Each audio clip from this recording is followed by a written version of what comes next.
देखिए, जो आपने प्रश्न पूछा मुझसे कि मेरा वीडियो वायरल हो रहा है कि लेडीज़ों को कथा क्यों नहीं करना चाहिए। तो सबसे सस्ता धंधा अगर कोई है ना, तो आज के समय में वो व्यापार जो है वो भागवत कथा का है।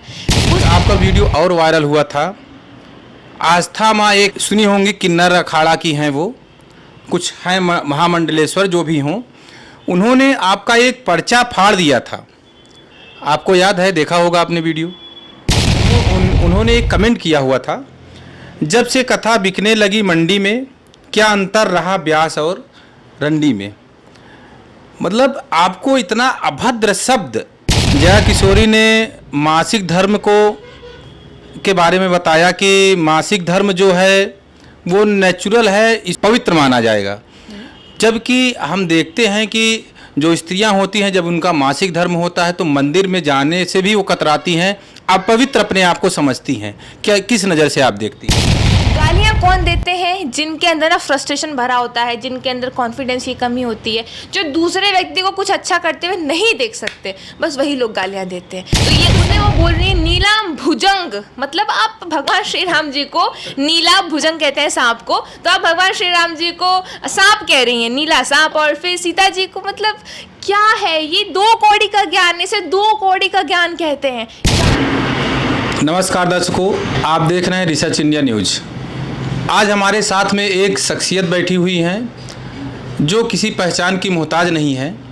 आपको बताना चाहते हैं कि आज हमारे साथ में शिवरंजनी तिवारी, जो कि प्रयागराज में आई हुई हैं, और हनुमान जयंती के शुभ अवसर पर इनसे अचानक भेंट हो गई। तो हम इनके जीवन परिचय के बारे में आज आपको बताएंगे, चर्चाएं करेंगे तमाम चीज़ों के बारे में। लेकिन सबसे पहले आपको बताना चाहता हूं कि इस समय इनका एक सोशल मीडिया पे वीडियो बहुत ट्रेंडिंग कर रहा है, यानी कि ट्रेंड कर रहा है। तो उस वीडियो के बारे में भी मैं आपसे चर्चा करूंगा। लेकिन अभी जो कुछ सवालात हैं, आज आप देख सकते हैं कि एक लिस्ट लेकर बैठा हुआ हूं। चूँकि आपको बता दें कि शिवरंजनी तिवारी का वीडियो आए दिन सुर्खियों में रहता है, वायरल होता रहता है तमाम प्रकार के। एक ऐसा ही वीडियो इनका वायरल इस समय हो रहा है, जो कि आपको बता दें कि महिलाओं के ऊपर इनका एक बयान है या एक कथन है, जो कि इनका कहना है कि महिलाओं को भागवत कथा नहीं करनी चाहिए। क्या सच है इसका? आज हम इनसे बात करेंगे और जानेंगे, तमाम चीज़ें पूछेंगे। चूँकि आज हमारे पास लिस्ट बड़ी है, तो शिवरंजनी जी आपसे मैं टाइम लेना चाहूँगा। तो सबसे पहले जो ये भागवत कथा वाली वीडियो आपकी है, ये क्या इसका सच है? क्यों नहीं भागवत कथा स्त्रियों को, महिलाओं को, यानी महिला जो कथावाचक होती हैं उनको क्यों नहीं करनी चाहिए? जय श्री राधे, जय श्री राम, जय बागेश्वर धाम। और मैं हूँ शिवरंजनी तिवारी, और बहुत बहुत धन्यवाद आपका कि आपने मुझे इसलिए ज़रूरी समझा कि मैं आपके सवालों का जवाब दे सकूँ। देखिए, जो आपने प्रश्न पूछा मुझसे कि मेरा वीडियो वायरल हो रहा है कि लेडीज़ों को कथा क्यों नहीं करना चाहिए। तो सबसे पहली बात तो हर कोई एक श्लोक जानता है, जो भी कथाकार है छोटे बड़े, हर कोई एक श्लोक जानता है। मैं आपको बता दूं, व्यासाय विष्णु रूपाय, व्यासाय विष्णु रूपाय। अब आप एक बात बताइए, मैं आपसे ही पूछती हूँ, अगर हमको, यदि हमारे ग्रंथ, हमारे शास्त्र यदि लेडीज़ों को कथा करने का हक देते, तो यहाँ पर व्यासाय विष्णु रूपाय की जगह क्या लिखा होना चाहिए था? व्यासाय लक्ष्मी रूपाय। लेकिन ऐसा कहीं नहीं लिखा हुआ है, हर जगह लिखा हुआ है व्यासाय विष्णु रूपाय। तो हमारे कोई भी ग्रंथ, हमारे सनातन की जितनी भी परंपराएं हैं, हमारे जितने भी सनातन के बड़े बड़े संत महंत हुए हैं, वो भी अपने प्रवचन में हर लेडीज़ कथाकार का विरोध करते आ रहे हैं। तो बिल्कुल सही है, हमें अपने बड़े बुजुर्ग के बताए हुए मार्ग पे चलना चाहिए, और जो भी हमारे ग्रंथों में लिखा हुआ है, पुराणों में लिखा हुआ है, हमें उसको मानना चाहिए। यदि लेडीज़ को कथा करने का अधिकार नहीं है, मतलब नहीं है, और इसी को हर किसी को मानना चाहिए। और जैसे कि आप देख सकते हैं, मैं भी जब बचपन में मैंने भी कथाएँ करी, मुझसे भी ये गलती हुई है। लेकिन जब मैं जैसे जैसे बड़ी होती चली गई, मुझे पता चला कि नहीं, ये बिल्कुल गलत चीज़ है, हमको कथा करने का कोई भी ग्रंथ या शास्त्र अधिकार नहीं देते हैं, तो फिर मैं कथा से दूर हो गई और अपनी MBBS में मैंने अपना फोकस कर लिया। तमाम प्रकार की कथावाचिकाएं हैं, कथा कहती हैं, तो क्या ये गलत है? बिल्कुल गलत है, क्योंकि ये हमारी जितनी परंपराएं हैं और सबसे बड़ी बात जो हमारे शास्त्र और ग्रंथ हैं उसमें जब लिखा हुआ है कि किसी भी लेडीज़ को कथा करने का अधिकार नहीं है, और फिर भी यदि आप उसके विपरीत जा रही हैं तो सबसे पहले तो आप सनातन धर्म की ही अवहेलना कर रही हैं, क्योंकि आप तो जो हमारे ग्रंथ सिखा रहे हैं, जो हमारे वेद पुराण सिखा रहे हैं, आप उसी को नहीं मान रहे हो। तो ये मेरे हिसाब से उससे मतलब बिल्कुल गलत है। एक आपका वीडियो और वायरल हुआ था, आस्था माँ, एक सुनी होंगी, किन्नर अखाड़ा की हैं वो, कुछ हैं महामंडलेश्वर जो भी हों, उन्होंने आपका एक पर्चा फाड़ दिया था। आपको याद है, देखा होगा आपने वीडियो। आस्था माँ, आपकी वीडियो, आप एक वीडियो में मैंने देखा हुआ था, उसमें एक फ़ोटो आपकी थी, दूसरे साइड में एक धीरेन्द्र शास्त्री की फ़ोटो थी। तो उन्होंने तमाम प्रकार की भली बुरी बातें आपको कही। धीरेन्द्र कृष्ण शास्त्री को उन्होंने उच्च बताया, और उन्होंने कहा कि धीरेन्द्र कृष्ण शास्त्री और शिवरंजनी तिवारी का कोई मेल नहीं है। तो क्या कहेंगे उनको? देखिए, पहली बात तो किसी पर भी टीका टिप्पणी आप तब कर सकते हैं जब आप उसे बहुत क्लोजली जानते हो, तभी उसे के बारे में बोल सकते हैं। और जो कि आप बता रहे हैं कि आपने कहा कि कोई आस्था माँ है, तो पहली बात तो मैं माता जी को जानती नहीं हूँ। और एक प्रश्न पूछना चाहूँगी, जो आपने बताया कि उन्होंने मेरी फ़ोटो को जलाई है, फाड़ी है, उसका वीडियो उन्होंने खुद के चैनल में डाला? नहीं, कोई न्यूज़ वाला डाला है। अच्छा, उन्होंने डाला है, ओके। तो देखिए, ऐसा है, आजकल ना एक ट्रेंड चल गया है, मैं देख रही हूँ, कई दिनों से देख रही हूँ, शिवरंजनी तिवारी के नाम से कुछ भी अगर डालो तो वो बिल्कुल ट्रेंड कर जाता है। तो उन्होंने सोचा होगा उनकी कोई मतलब, अब उनके जहाँ पे धाम है, जो भी है, उनको प्रॉपर लोग जानते नहीं रहे होंगे, या उनकी पॉपुलैरिटी थोड़ी कम होती रही होगी। और एक बात बता दो, साइंटिफिकली है, यदि आप किसी पर गुस्सा उतार रहे हो, या किसी पे फ्रस्ट्रेशन उतार रहे हो, या फिर यदि आप किसी पे गुस्सा उतार रहे हो ना, या किसी पे जैसे आप बता रहे हो फोटो फाड़ रहे, जला रहे हैं, तो ये आपकी एक मानसिकता को दर्शाता है कि आप उस व्यक्ति से बहुत ज़्यादा जल रहे हैं। वो व्यक्ति जो कुछ भी कर रहा है सामने वाला, वो आपसे बिल्कुल सहन नहीं हो पा रहा है, और क्या कहते हैं, आप अपना फ्रस्ट्रेशन उसके ऊपर उतार रहे हैं। तो एक बात बताइए, मेरा फ़ोटो फाड़ लेने से, मुझे जो बता रहे हैं फ़ोटो फाड़ रहे हैं, कोई जला रहे हैं, उससे क्या मुझे कोई फ़र्क पड़ना है? बिल्कुल नहीं। उनको लगा होगा कि अगर ऐसा कुछ कर देंगे तो हम ट्रेंड हो जाएंगे, और ऑफ कोर्स वो ट्रेंड हुई होंगी। नहीं, उनका जो कहना था, हाँ? कि शादी को लेकर, हाँ? कि शिवरंजनी उनके लायक नहीं है, क्या सच है? क्या शादी वाली बात क्या है जो कि ज़्यादा वायरल होती है आपको लेकर? सबसे पहली बात तो, मैंने अपने एक इंटरव्यू में, मैंने अपनी कलश यात्रा करी थी 1 मई से 16 जून तक, उस पूरे दौरान मुझे सारे नेशनल टीवी ने उठा के रखा था। उसमें से मैंने किसी एक इंटरव्यू में ये स्टेटमेंट नहीं दिया था कि मुझे शादी करना। आपने कहीं सुना मेरा स्टेटमेंट? मेरे मुंह से आपने कहीं नहीं सुना है ये मेरे शादी का स्टेटमेंट। दूसरे लोगों ने कमेंट ज़रूर किया है, और मैं पहले से बता रही हूँ, मैंने शादी करने के लिए ना तो कलश यात्रा की थी, और ना ही मैं शादी करना चाहती हूँ। ये बस तरह तरीके से बात घूमती रहती है और वो जोड़ दी जाती है, बट मैंने इसको कभी नहीं कहा है, इस बात का मैंने समर्थन कभी करा ही नहीं है। एक कमेंट और सोशल मीडिया पे हमने पढ़ा था कि जिनका नाम राधा प्रिया या कोई ऐसी एक महिला थी, कथावाचिका थी, उन्होंने एक कमेंट किया हुआ था, जब से कथा बिकने लगी मंडी में, क्या अंतर रहा ब्यास और रंडी में। मतलब आपको इतना अभद्र शब्द, या आपको लेकर या महिलाओं को लेकर, कैसे कोई कथावाचिका कह सकती है? क्या कहेंगे इसके बारे में? किसने कमेंट किया? आपने एक बार नाम फिर से बताइए, किसने कमेंट किया? देखिए, एक राधा प्रिया या कृष्ण प्रिया या कोई कथावाचिका हैं, जो ऐसी कथावाचिकाओं को, वैसे तो मैं नाम नहीं जानता हूं कि वो उनका ओरिजिनल नाम जो होता है क्या होता है। नाम तो उनके सोशल मीडिया वाले होते हैं, लेकिन असली नाम क्या होता है वो तो बाद में पता चलता है। कोई थी कथावाचिका।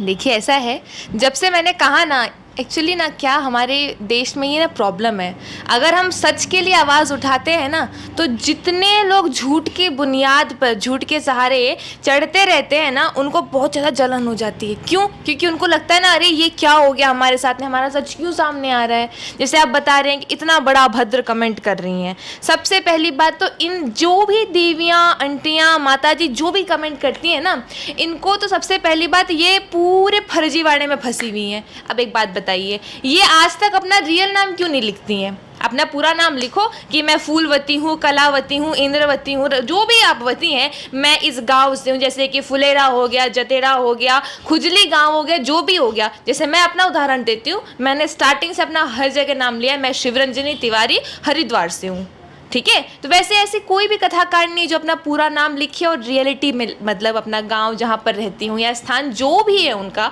उसके बारे में लिखे। बैनर पोस्टर में क्या छुपवाते हैं? कृष्ण प्रिया, राधा प्रिया, विष्णु प्रिया, इंद्र प्रिया, देवी प्रिया, दुनिया भरी की प्रिया, और नीचे लिखवा देते हैं श्री धाम वृंदावन, और वो होती ही नहीं है वहाँ से। एक बात बताइए, आप भागवत कथा जैसे पुण्य कार्य को करने जा रहे हैं, आप व्यास मंच पर आसीन होने जा रहे हैं, और आप शुरुआती झूठ की बुनियाद से, शुरुआती फर्जीवाड़े से कर रही है। दिक्कत क्या है अपना रियल नाम लिखने में? रियल नाम लिख लिए, आप कहाँ से हैं ये लिखिए। तो अब एक बात बताइए, और उससे भी बड़ी बात है, बहुत बड़ी शर्मसार बात है, आप बता रहे हैं, क्योंकि आप जो मीडिया रिपोर्टर्स होते हैं इनकी बहुत कड़ी नज़र होती है हर किसी की सोशल मीडिया की एक्टिविटी पे। एक बात बताइए, अगर आप कृष्ण प्रिया, राधा प्रिया हैं, आप व्यास मंच में बैठ के कथा कर रही हैं, और अगर आप इतने शर्मसार, इतने अभद्र, मैं ज़्यादा तो कुछ नहीं कह सकूंगी, तो क्या कहते हैं, जो आप क्या कमेंट किया था? ये कमेंट है, जब से कथा बिकने लगी मंडी में, क्या अंतर रहा ब्यास और रंडी में। यानी कि ब्यास की तुलना एक ऐसी नारी से किया जा रहा है जिसकी कोई वैल्यू नहीं होती है।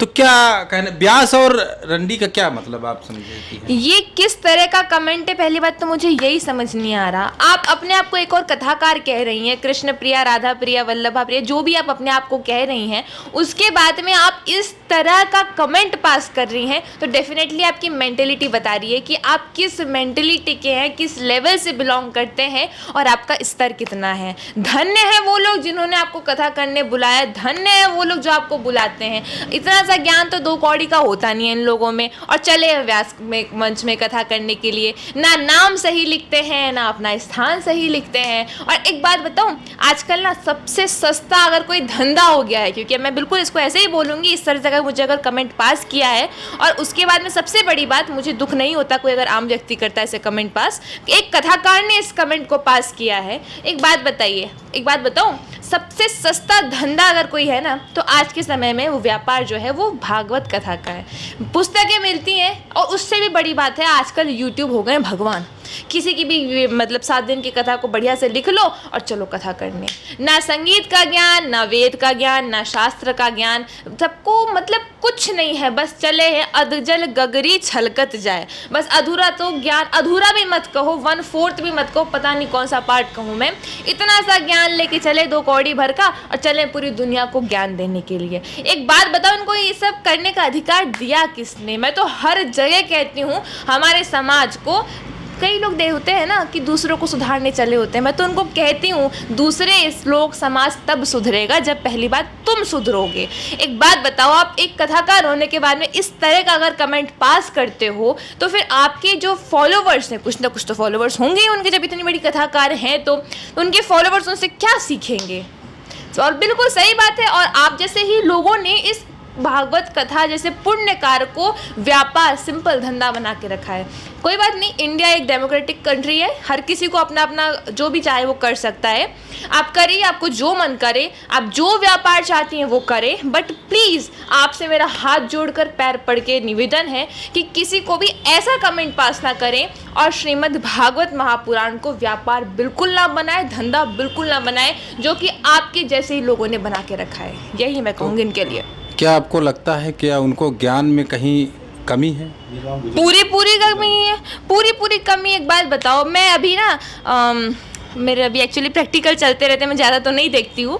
मैंने एक वीडियो देखा था, उसमें देवी जी, एक वो श्लोक है, कालब्याल मुखदग्रास, एक श्लोक है ऐसे, तो उसमें व्यास जी के बारे में बताया गया है।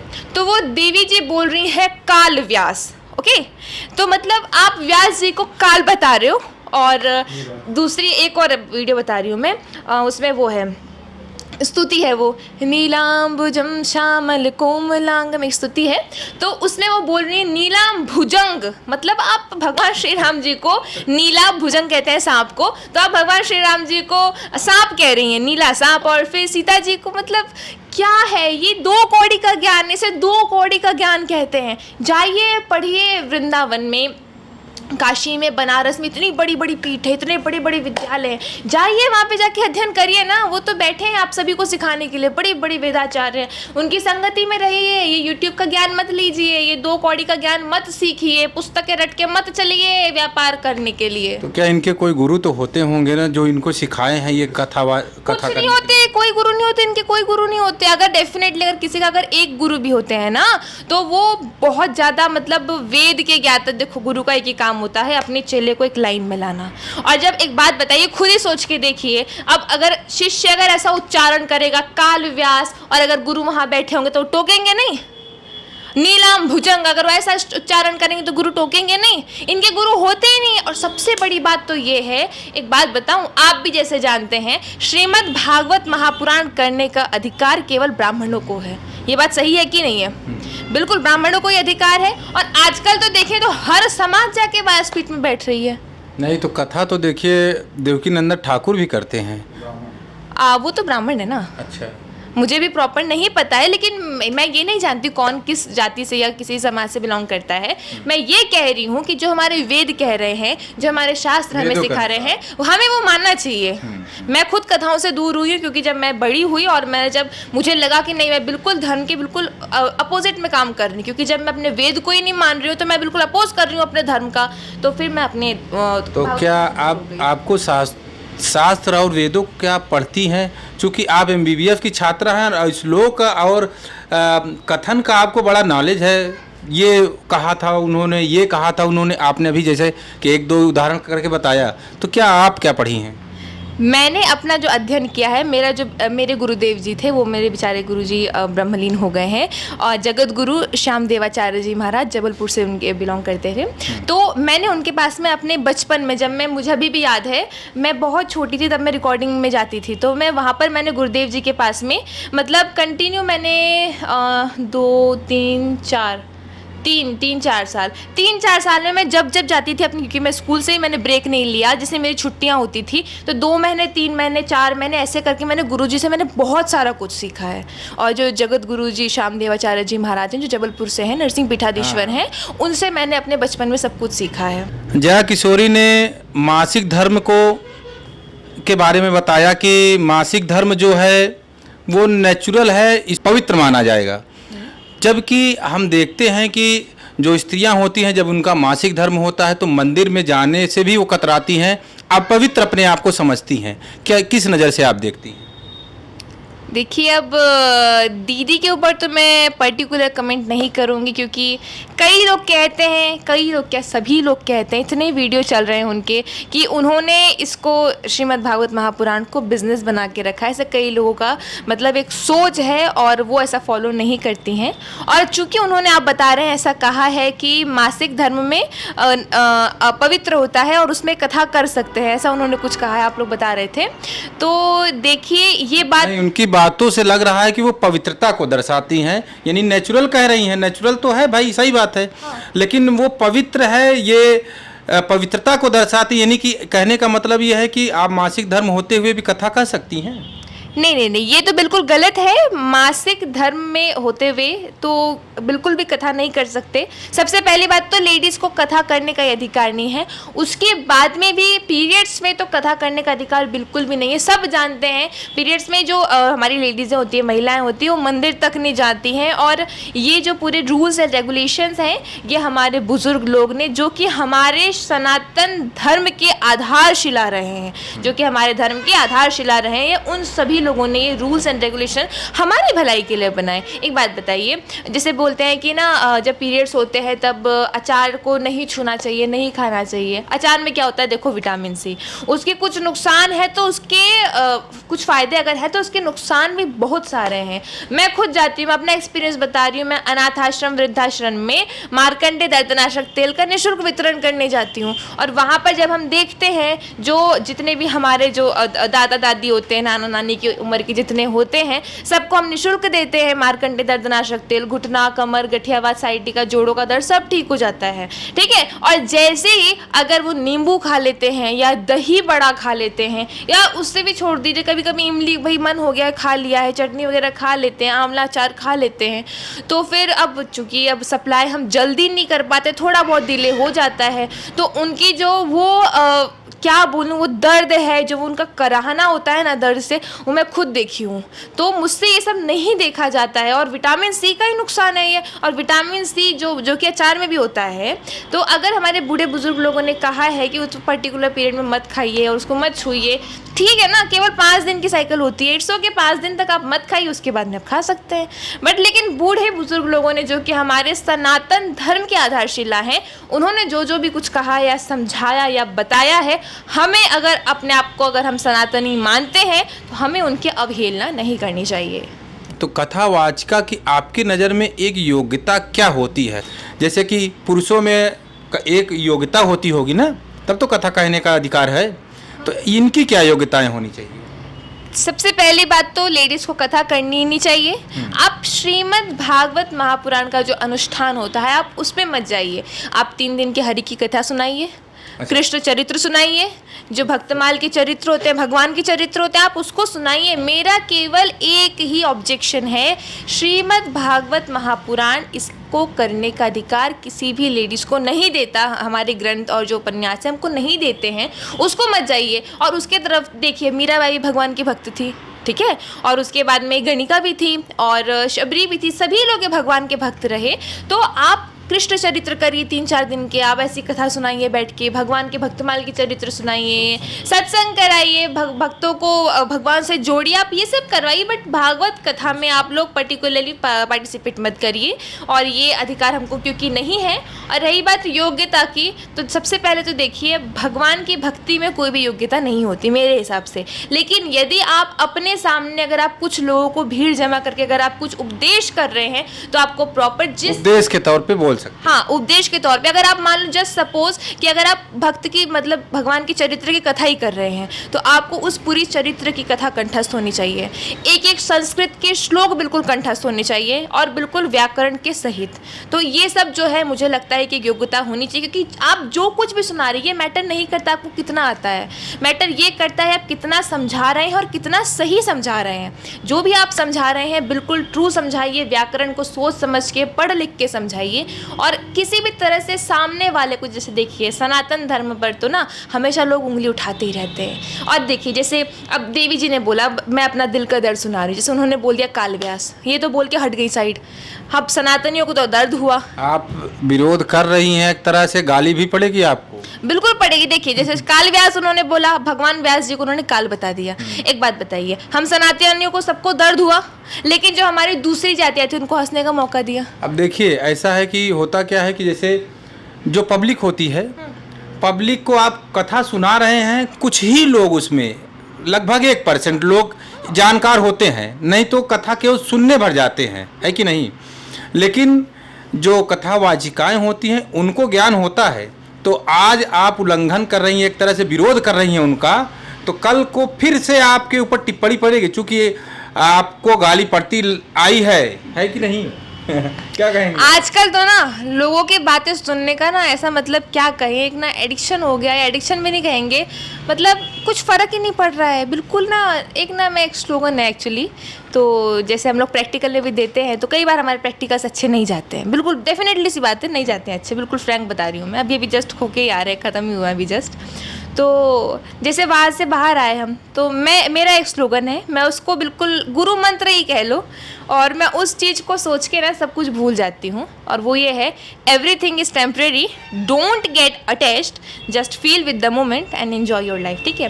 और जितने लोग मुझे गालियाँ देते, एक बात बताइए, मैं बिल्कुल क्लियर कट बता रही हूँ, पहले दिन से ही शुरुआत तब से हुआ जब मैं लाइमलाइट में आई, जब मैंने कलश यात्रा करी। 1 मई से ही पूरा सिलसिला शुरू हुआ। पहले लोगों ने मुझे गालियाँ दी कि क्यों जा रही है, क्यों जा रही है, क्यों जा रही है। एक बात बताइए, फिर उसके बाद में मेरा वीडियो वायरल हुआ था, जब मैं तबीयत मेरी ख़राब हो गई थी और मैं कार में जब मेरा वीडियो वायरल हुआ था। बेचारे मैंने 1100 किलोमीटर की यात्रा करी, छतरपुर तक पहुंची मैं गंगोत्री से। उस बीच में किसी के पास में फ़ोन ही नहीं था एक्चुअली वीडियो बनाने के लिए। सारी सच्चाई केवल ना, और सारे जो फ़ोन और कैमरा थे वो केवल छतरपुर के पास थे। इन लोगों ने वीडियो बना दिया कि भाई कार में जा रहे, कार में जा रहे। पहले इन लोगों ने अपना टाइम कितना वेस्ट किया देखो। जितने भी यंग जनरेशन थी पहले बोले जा रही है, जा रही है, जा रही है, क्यों जा रही है, क्यों जा रही है, यहाँ टाइम पास करा। फिर उसके बाद में कार में जा रही है कि पैदल जा रही है, इसमें इन लोगों ने पूरा टाइम पास किया। इसको टाइम पास ही बोलूँगी मैं, क्लियर कट, क्योंकि मुझे तो कोई फ़र्क नहीं पड़ा। समय क्योंकि बहुत कीमती होता है, समय इन लोगों का लॉस हुआ। ओके, उसके बाद में जब फिर क्या कहते हैं मेरा पर्चा नहीं बना वहाँ पे 16 जून को, जो कुछ भी हुआ, फिर इन लोगों का पूरा फोकस हुआ कि क्या हो रहा है, क्या हो रहा है, क्या हो रहा है, क्या हो रहा है, क्या हो नहीं हो रहा। इस बीच में इन लोगों ने मुझे बहुत गालियाँ दी। फिर मैं अयोध्या में गई, गुरु मतलब तरह तरह से इन लोगों ने। जब 16 तारीख को आप बागेश्वर धाम पहुंची तो गुरुजी वहां थे? नहीं, वो एकांतवास में चले गए थे, तो मेरी मुलाकात नहीं हो पाई। और ऐसा कहा जा रहा था कि आपके आने की आहट ने उनको भेज दिया। अब क्या क्या कहा जा रहा था वो मुझे नहीं पता, बट मेरी मुलाकात नहीं हुई थी वहाँ पे। तो मैं ये बता रही हूँ, जो कि आपने प्रश्न पूछा कि मुझे गालियाँ बहुत मिलेंगी, तो देखिए लोगों के मुंह हैं, बेचारे बोलते ही रहेंगे। अब गालियाँ कौन देते हैं? जिनके अंदर ना फ्रस्ट्रेशन भरा होता है, जिनके अंदर कॉन्फिडेंस की कमी होती है, जो दूसरे व्यक्ति को कुछ अच्छा करते हुए नहीं देख सकते, बस वही लोग गालियाँ देते हैं। तो ये उन मूर्ख लोगों की श्रेणियों में आते हैं जो भी गालियाँ देते, दूसरे को टीका टिप्पणी देते और खिसियानी बिल्ली खम्बा नोचे। ठीक है, ये तो है ही। और जितनी भी बिल्लियाँ हैं सारी खिसियानी हैं और ये गालियाँ देती रहेंगी। एक बात बताइए, आज तक किसी भी डॉक्टर को किसी ने अच्छा बोला है? जो देखो तो बस डॉक्टर के तरफ बस एक ही उनका मतलब सोच रहती है, हाँ डॉक्टर है लूटेगा। और मतलब डॉक्टर को भगवान भी कहते हैं। नहीं, भगवान बाद में कहते हैं, लेकिन मैक्सिमम बोलते हैं हाँ लूटने के लिए बैठा हुआ है वहाँ पे। ये बिल्कुल जनरल है, इसमें कोई वो बहुत सोचने वाली बात नहीं है। तो ये रंगमंच है। हम इन बातों के साथ में अपने वाणी को विराम देते हैं। आपको ये वीडियो कैसा लगा हमें कमेंट बॉक्स में ज़रूर बताइए। तो इसी के साथ हम विराम देते हैं। धन्यवाद।